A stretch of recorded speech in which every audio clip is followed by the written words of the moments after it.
Welcome মৌসুমি creation. আজকে আমি যেই রেসিপিটা আপনাদের সঙ্গে শেয়ার করব সেটা বর্ষার দিনে বলতে পারেন, বা উপোসের দিন, বা নিরামিষের দিন, বা আপনারা যদি একাদশীর দিন যেদিন ভাত খাবেন না সেই দিন এই রেসিপিটা করে খেতে পারেন। প্রথমে আমি কড়াইতে সাদা তেল নিয়ে নিলাম, একটু সাদা জিরে আমি এখানে ফোড়ন দিচ্ছি ফোড়ন হিসেবে। আর আমি দিয়ে দিচ্ছি একটা গোটা শুকনো লঙ্কাকে ছিঁড়ে দিচ্ছি, আর একটা গোটা তেজপাতাকে ছিঁড়ে আমি দিয়ে দিচ্ছি। ফোড়নটা থেকে একটা খুব সুন্দর গন্ধ বেরোলে বুঝবেন আপনাদের ফোড়নটা হয়ে এসছে। আমি হাতের কাছে যে কটা সবজি পেয়েছি সে কটা সবজি আমি দিয়েছি, আপনারা চাইলে আরও সবজি এখানে দিতে পারেন। আমি এখানে বিনস দিয়েছি, গাজর দিয়েছি, আর আলু দিয়েছি। আলুগুলোকে একটু গোল গোল করে কেটে নিয়েছি, বিনসগুলোকে লম্বা লম্বা করে কেটে নিয়েছি, আর গাজরগুলোকে একটু ঝিরিঝিরি করে কেটে নিয়েছি। দিয়ে কড়াইতে একটু সামান্য ভেজে নিয়েছি। নিয়ে আমি এবার মুগ ডাল একটু ভিজিয়ে রেখেছিলাম ধুয়ে, মুগ ডালটাকেও এর মধ্যে দিয়ে একসঙ্গে আমি ভেজে নিচ্ছি। খুব বেশি ভাজবেন না, হালকা একটু ভেজে নিলেই হবে। দেখবেন ভাজা থেকে একটা সুন্দর গন্ধ বেরোচ্ছে মুগ ডালের, তখন বুঝবেন আপনাদের ভাজাটা হয়ে গেছে। আমার ভিডিওটা ভালো লেগে থাকলে অবশ্যই আমার চ্যানেলটাকে সাবস্ক্রাইব করে নেবেন। ভিডিওটাকে অবশ্যই লাইক করে দেওয়ার অনুরোধ রইল। আপনাদের বন্ধুবান্ধব আত্মীয় স্বজনদের সঙ্গে ভিডিওটা অবশ্যই শেয়ার করে দেবেন। আর নতুন বন্ধুদের, পুরনো বন্ধুদের দুজনকেই পাশে থাকার অনুরোধ করছি। রোজ রোজ আমাদের ভাত খেতে ভালো লাগে না। যেদিন ভাত খেতে ভালো লাগে না, বা বাচ্চাদের টিফিনে, বা ব্রেকফাস্টেও, লাঞ্চে, ডিনারে, যে কোনো সময়ই আপনারা এই রেসিপিটা করে নিতে পারেন। আমি এবার ডালিয়া ভিজিয়ে রেখেছিলাম একটা বাটিতে, ভালো করে ধুয়ে ভিজিয়ে রেখেছিলাম, সেটা আমি দিয়ে দিচ্ছি। ডালিয়াটা গমের, যেদিনকে ভাত খাবেন না সেদিনকে এই রেসিপিটা বাড়িতে করে খেয়ে দেখতে পারেন। আশা করছি দিদিভাইদের খুব ভালো লাগবে।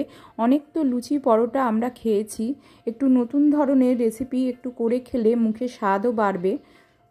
এরপর আমি ডালিয়া দিয়ে ভালো করে কড়াইতে একটু নাড়াচাড়া করে নিচ্ছি। বিভিন্ন সবজি থাকার কারণে এই রেসিপিটা বাচ্চাদেরও খাওয়াতে পারেন, খুব তাড়াতাড়ি হজম হয়ে যায়। বাচ্চাদের টিফিনে বা ব্রেকফাস্টেও আমরা এটা খেতে পারি। অনেক সময় লুচি পরোটা খেলে আমাদের গ্যাস অম্বলের সম্ভাবনা থাকে, এই রেসিপিটা করে খেলে কোনো গ্যাস অম্বলের সম্ভাবনা থাকবে না। যাদের লুচি পরোটা সহ্য হয় না তারাও এই রেসিপিটা করে খেয়ে দেখতে পারেন। আশা করছি ভালো লাগবে। এরপর আমি কিছু সাধারণ মশলা এখানে অ্যাড করছি। 2 টিস্পুন আমি এখানে হলুদ গুঁড়ো দিয়ে দিচ্ছি, 2 টিস্পুন আমি এখানে ধনে গুঁড়ো দিয়ে দিচ্ছি, 1 টিস্পুন আমি এখানে জিরে গুঁড়ো দিয়ে দিচ্ছি, আর সামান্য সাধারণ লঙ্কার গুঁড়ো আমি এখানে দিচ্ছি। যে যেরকম আপনারা ঝাল খান সেই অনুযায়ী আপনারা ঝাল খাবেন। বাচ্চারা খুব কম ঝাল খায়, বাচ্চাদের দিলে লঙ্কার গুঁড়োটা আপনারা নাও দিতে পারেন, বা অল্প খুব সামান্যও দিতে পারেন। এরপর আমি দিচ্ছি আদার পেস্ট। আমি 1 টিস্পুন আদার পেস্ট এখানে দিয়ে দিচ্ছি। মশলাগুলো দিয়ে দেওয়ার পর আমি সামান্য কড়ায় নাড়াচাড়া করে নিচ্ছি, সবগুলোকে একসঙ্গে মিশিয়ে নিচ্ছি। মোটামুটি আমাদের 10 থেকে 15 মিনিট এইভাবে নাড়াচাড়া করে নিতে হবে। 10 থেকে 15 মিনিট নাড়াচাড়া করে নেওয়ার পর আমি এখানে লবণ অ্যাড করছি। আপনারা আপনাদের স্বাদ অনুযায়ী লবণটা অ্যাড করে নেবেন। আমি এখানে 2 টিস্পুন লবণ দিয়ে দিচ্ছি। এরপর আমি একটা কুচিয়ে টমেটো রেখেছিলাম, সেটাকে আমি দিয়ে দিলাম। লবণটা দেওয়ার পরই আপনারা টমেটোটা দেবেন, যাতে টমেটোটা খুব সুন্দরভাবে গলে যায়। লবণটা দিলে টমেটোটা, তারপর দিলে টমেটোটা খুব সুন্দরভাবে গলে যাবে। আমি এখানে একটা গোটা টমেটো এখানে দিচ্ছি। তারপরে কিছুক্ষণ আমি নাড়াচাড়া করে নিচ্ছি 2-4 মিনিট। এরপর আমি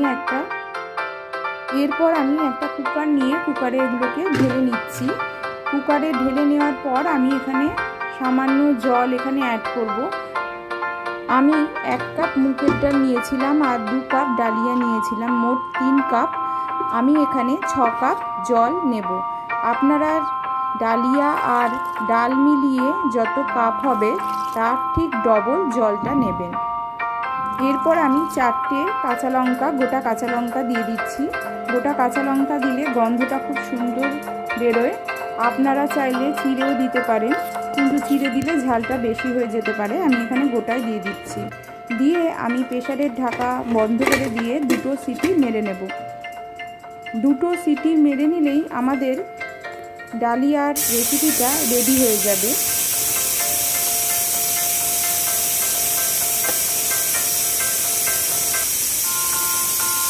এরপর কিছুক্ষণ স্ট্যান্ডিং টাইম দেওয়ার পর আমি প্রেসারটা খুলে দেখাচ্ছি কীভাবে আমাদের ডালিয়াটা হয়েছে। দেখুন কত সুন্দর লাগছে ডালিয়াটা। আমি একটা সার্ভিং ডিশে এটা তুলে দেখাচ্ছি। এইভাবে আপনারা বিভিন্ন সবজি দিয়ে বা শীতকালীন সবজি বা সিজনাল সবজি দিয়ে এই রেসিপিটা খুব সহজেই বাড়িতে বানিয়ে নিতে পারেন। নিরামিষের দিনে, উপোসের দিনে বা একাদশীর দিনে, বা ভাত খেতে ভালো না লাগলে বা ব্রেকফাস্টে, লাঞ্চে, ডিনারে সব কিছুর ক্ষেত্রেই বা বাচ্চাদের টিফিনেও এই রেসিপিটা করে দিতে পারেন। আমি সামান্য ঘি ছড়িয়ে দিচ্ছি ওপর দিয়ে। পরিবেশনের সময় একটু ঘি ছড়িয়ে নিলে টেস্টটা আরোই বেড়ে যায়। অবশ্য ঘি দেওয়াটা অপশনাল, দিতেও পারেন, নাও দিতে পারেন। আমার ভিডিওটা ভালো লেগে থাকলে অবশ্যই একটা লাইক করে দেবার অনুরোধ রইল। আপনাদের বন্ধুবান্ধব, আত্মীয় স্বজনদের সঙ্গে ভিডিওটা অবশ্যই শেয়ার করে দেওয়ারও অনুরোধ রইল। নতুন বন্ধুদের বলছি, আমার চ্যানেলকে যদি সাবস্ক্রাইব না করে থাকো এখনও, তবে তোমরা সাবস্ক্রাইব করে নাও তাড়াতাড়ি। আর পুরনো বন্ধুদের পাশে থাকার অনুরোধ করছি। কমেন্ট অবশ্যই করবেন, নোটিফিকেশান অন রাখবেন আরও ভালো ভালো রান্নার রেসিপি পাওয়ার জন্য। আমি আমার এই চ্যানেলেই আবার ফিরে আসব আপনাদের নতুন কিছু রান্নার রেসিপি নিয়ে। আজকের মতো এখানেই শেষ করছি।